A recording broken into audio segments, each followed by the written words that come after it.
Hello, I'm Richard Ridge for Broadway World. One of this season's biggest breakout performances is Jordan Donica as Lancelot in Bartlett Sher's new production of Lerner and Loewe's Camelot at Lincoln Center. And I caught up with Jordan here at the Museum of Broadway. Well, first of all, I'm thrilled to be sitting with you. Thanks for having me. And here at the Museum of Broadway. Yeah, this is amazing. I've actually never stepped foot in here, so this is really cool. Oh, well, you're going to, just so you know. Yeah, yeah. Tell me what has made it so special for you with being a part of Camelot? So many things. This was the last show that my Aunt Kathy saw me in, so I feel close to her every day that I get to do the piece. I've never worked on a piece this long. 4 years is a long time to be with anything. I think the TV show I just left was the longest I've worked on a single project. So this is now that, and so that's pretty cool. That feels good to say. And then working with the entire company has made it feel like a joyous, almost collegiate type of experience, which is a very vulnerable feeling, but also like a exciting feeling because I feel everything every day feels quite new, which is exciting. And I've never worked on a raked stage before, so that's great. Because I mean, there were many musicals I was brought up on, like Follies had a rake stage. Yeah. There were a lot of these shows that started in the 70s on a rake stage, but it must be different on the body, right? It is different on the body, and you know, depending on, I've seen Follies, like Sondheim's Follies you're talking about. Yeah, it's a great show. Yeah, if I didn't have to sword fight, I think, or wear armor on top of that, I think it would be much easier. But now I do get a taste of what, you know, theater of yesteryear and historically was, because that's what it, you know, when it started, that's in terms of this proscenium type of theater, that's what it was. So it feels, you know, like we're scratching history a little bit, which is nice. You mentioned sword fighting. We have to talk about B.H. Barry. Oh, the legend. I mean, all right, when you got to work with him, because I mean, he's retiring on this show. I mean, what a way to go out at Lincoln Center. I believe he started his career at Lincoln Center, and he's going out now with this glorious production of Camelot. Yeah. What was it like learning sword fighting? Because you two are really good at this, you and Andrew. Yeah. It was the thing I worked on the most in terms of this 6-week rehearsal process that we had. I would say the first 3 weeks, most of my time was spent with BH and Andrew and the other knights as they could, trickling in and out, building these fights together, because the way that BH approaches his work is from a scene standpoint, not just a fighting standpoint. So I remember the first question he asked us was, what do we learn about your characters that we don't learn anywhere else in the play? What can we learn in this scene to help drive the scene forward and to stay ahead of the audience? Because you always want to go fast enough so that they can't get ahead of you, but you want to go slow enough so that they see it.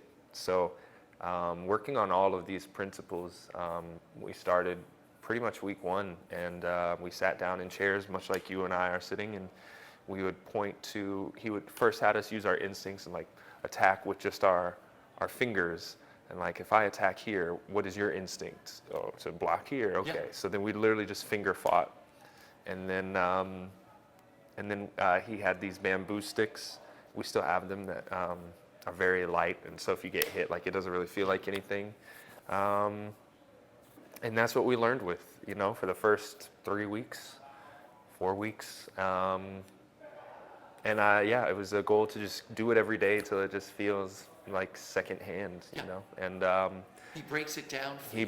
He breaks it down for us, but he also leaves room for things to grow. He always says, like, you know, he never is looking for another idea. He's looking for a better idea. Yeah.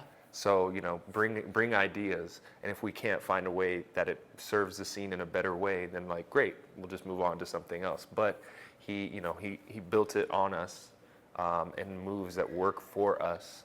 And each fight, as you'll see, is different, because I get to do 3 different ones. And so in the first one, you get to see Lancelot's smarts. In the second one, you get to see his agility.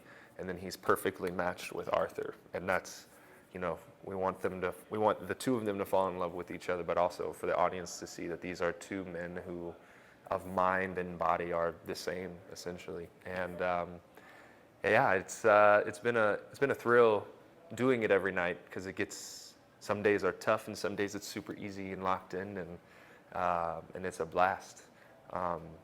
But you know, because we're on a rake stage, because we've been doing it for a while now, all of our bodies are starting to fall apart. So it just takes that much more thoughtfulness. Yeah. You were so wonderful in this show. Thank you. I love the journey your Lancelot goes on. Yeah. You were brought up singing Lerner and Lowe, weren't you? A little bit, yeah. Just in song, not in singing the stories. My voice coach, Elaine Wagner, she's an amazing woman. Had me sing, I'll go home with Bonnie Jean, and If Ever I Would Leave You, and because she would always go, I think you're gonna be a baritone, and then the next day she'd be like, I don't know, because you can sing this tenor stuff, but I just feel like you're gonna settle into this baritone, and then she'd be, but yeah, I don't know. So I sang all of it on the street where you live, and but without seeing it. So at the time I was like.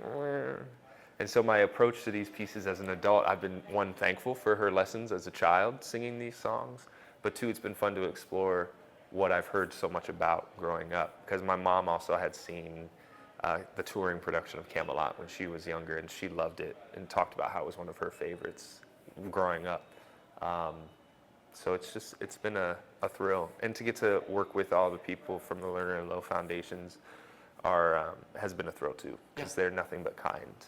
But let's just talk about living in the world of this Camelot, Yeah. of course, with the beautiful new book by Aaron Sorkin and your director, Bartlett Sher. What's it like living in this world of Camelot? It's interesting. It's I feel the environment that Bart creates is one of exploration, kind of like what I was saying about BH, which is why they work so well together. And he's always crafting, and he's always exploring and trying to expand, which I think has allowed us as an ensemble to continue that work even though we've opened.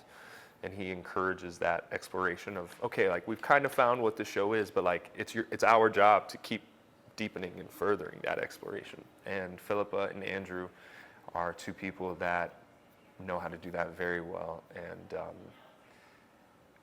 I wouldn't be sitting here without them. They are truly, truly magical, and I appreciate everything that they give every night, so that it makes my job easy too.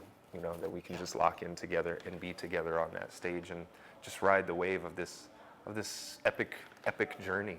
It feels like you're stepping into a bit of a Game of Thrones type of world every night, and living in a world that's both a play and a musical and a TV show, which is a weird world to live in, but I love it because I think the three of us, Andrew, Philippa, and I, all have experience in all of those mediums. So as does Bart, as does Aaron, and so trying to put all of that together to create something that honestly to me feels new.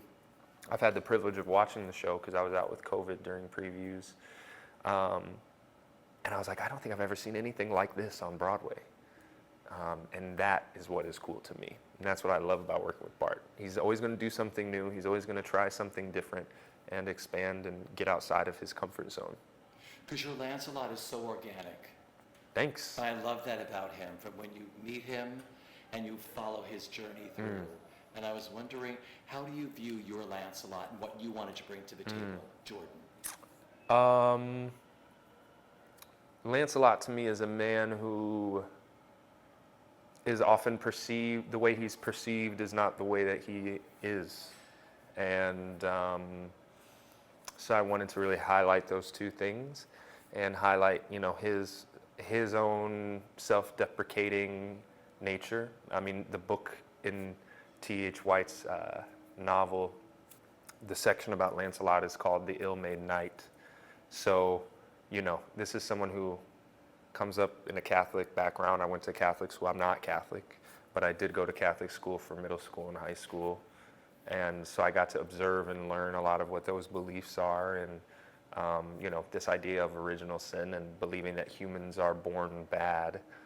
And there's no escaping that. It's something that I thought made him more a real person and a real character than just the idea of a braggart soldier, which is easy to play. Like it's there. Yeah. Like you don't have to play it because it's already exists. So what happens, Bart and I discussed often, if this guy seems real. Like if he actually could do all of the things that he's saying in this ridiculous song, and if we believed in him that much. So that trying to rise to that challenge has been great, because by the end I think it's about a human being that is accepting of his humanity and understands that to try to even strive to be as a god is the biggest fool's errand that one could make. Yeah. Like you said, you grew up singing the Lerner-and-Loewe Cat in voice class. Yeah. Now you get to sing it, Ever I Would Leave You, in this show. Yeah. And you can't hear a pin drop at the theater. What's it like living in that song? It's pretty wild. I think it's a song that needs an audience. Yeah. It's a hard song to sing on one's own. I'll say that singing it on my own, I never found any satisfaction in singing it, but singing it for other people and with other people always makes it easier. I say there's no such thing as a solo. This song to me reminds me a lot of Music of the Night in a lot of ways, and Phantom, because a lot of what I receive as an actor has to come from Philippa, which actually makes her job way hard. And she is so giving in that song energetically that it makes it make more sense for me. And I think it helps the audience see it, perhaps in a way that they haven't seen it before, that's beyond just romantic, but also is partially devastating. But it is really cool as soon as I turn around and say, if ever I would leave you. That was another thing where kind of how BH always talks about, we want to stay ahead of the audience. Bart wanted to feel like we were in the song before the audience knew it was coming. And I feel like we achieve that every night, because as soon as it starts, you hear people in the audience go, and then everyone just like is quiet. But I always love I love catching them off guard and having them be like, oh my God, this is it, this is it. That is a very cool moment. It is the most, I think it's the most famous song in the whole show, which I've had the privilege of singing that in the Lerner-and-Loewe canon, I think, in these last 2 Broadway revivals that they've done, and I am very thankful for that. And yeah, again, it's that thing of where it's like I really feel like I was kind of trained for these moments. I do other stuff too, but who knows when we'll get a revival of Camelot again. And this kind of music isn't written in modern musical theater often outside of like Stephen Luttvack. So it's been a thrill. I just love that you think back to your voice teacher. I don't know if I'm really going to sing this. Yeah. Here you are Exactly. starring on Broadway. Yeah, exactly. Both of the acts are different for you, because the first one is very cardio driven, right? Yeah. So tell me the difference between Act 1 and Act 2 for you, how you prep for each. Yeah, so Act 1 is, I wear a lot of armor and then I sword fight. But I come on and I sing my song first, which actually is great. Thank goodness. And then my heart rate gets up after that sword fight, and it doesn't really come down. And so I found, as we started, that I wasn't able to sing If Ever I Would Leave You the way that I wanted to be able to sing it, so that I could focus then on the acting. I've been working with my physical therapist on breathing, and both during the fight and afterwards, and during all of intermission, I just breathe and blow into a cup and drink a little bit of water, but it's mostly just focusing on centering my breath deep in my body, so that my larynx can relax and that my diaphragm can relax, and just find that state of relaxation. Now, if we were doing Jesus Christ Superstar and I needed to wail B flats all night long, that would be perfect, but unfortunately I need to get back into my baritone range. And so I basically warm out of my voice to warm back into it for Act 2, which is for the voice that I use for this character. That's like the biggest challenge of the show for me. But that's a big challenge, and audiences don't know this. They go out at intermission, they go to the bathroom, they have a drink, and they realize you're prepping to do what you have to do in Act 2. Yeah, which luckily, again, my number is right away. And then I sing a nice little ditty at the end, but I really have to, where I thought I could just rest and relax for the intermission, it's like, no, like I kind of have to keep the mindset in place, so that I am resting, but also warming up again in a different way to prepare for that number. We began to talk about student audiences. Yes. Students are loving your show, which is a big deal because that's the audience of today and tomorrow. Yeah. What that means to you to have them there at Camelot watching you all make magic. It means everything to me because it proves most people wrong, first of all. If you build it, they will come, as the old saying goes. And these students, I'm finding that the younger generation actually really loves this show and doesn't mind the length.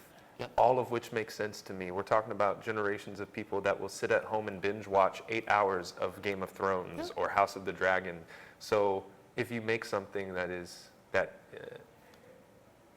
enrapturing and takes you away for a while, then I think people will sit through it. And they have affirmed that tenfold. Way more than I honestly anticipated. I anticipated them falling asleep a little bit in Act 2, but on the contrary, they, as the show went, they just kept getting higher and higher and higher. And I've never heard a student audience like that, ever. And they want to come back again and again, and that is cool. You know, letting people know that this is not just for a certain class of people, certain race of people, certain type of people. This is for everybody. Children included, I think is the biggest message of Camelot, because Camelot is ultimately about giving your message to the younger generation to carry the torch forward.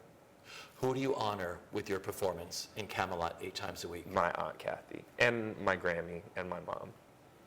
Yeah, I always think of the Gil Scott-Heron line. I don't know if you know who that poet was, but excuse me, bluesologist. But he said, my life has been guided by women, and because of them I am a man. And I often think of that because my life has been guided by women, and because of them I am a man. Yep. Yeah. Beautiful. You've worked with so many incredible people on stage, screen, TV, but what does this Tony nomination mean to you, Jordan, coming for your wonderful performance in Camelot? It's just an affirmation of the path I've chosen and that chose me and the vocation I've given my life to. For sure. And I'm appreciative of it. Whatever happens, happens. It's not something I expected, but I am very thankful. Very thankful. Like I said, you know, I asked you this before. If you look back at little Jordan, I mean, you know, everybody's path is different. Yeah. But do you ever look back and say, look where I am, look what I've done, look what I continue to do, look at the people I work with? I think perhaps I need to be better at that. My mom told me so a couple years ago. I need to get better at stopping to smell the roses. And I like to pride myself on living in the moment, but oftentimes it takes away from celebrating whatever that moment or the moments that have been are. And I think that's something I perhaps need to be better at. Yeah. Well, you continue to make magic on stage, my friend, just so you know. Thank you. I as appreciate always. it. Thank you. Really nice. Thank you.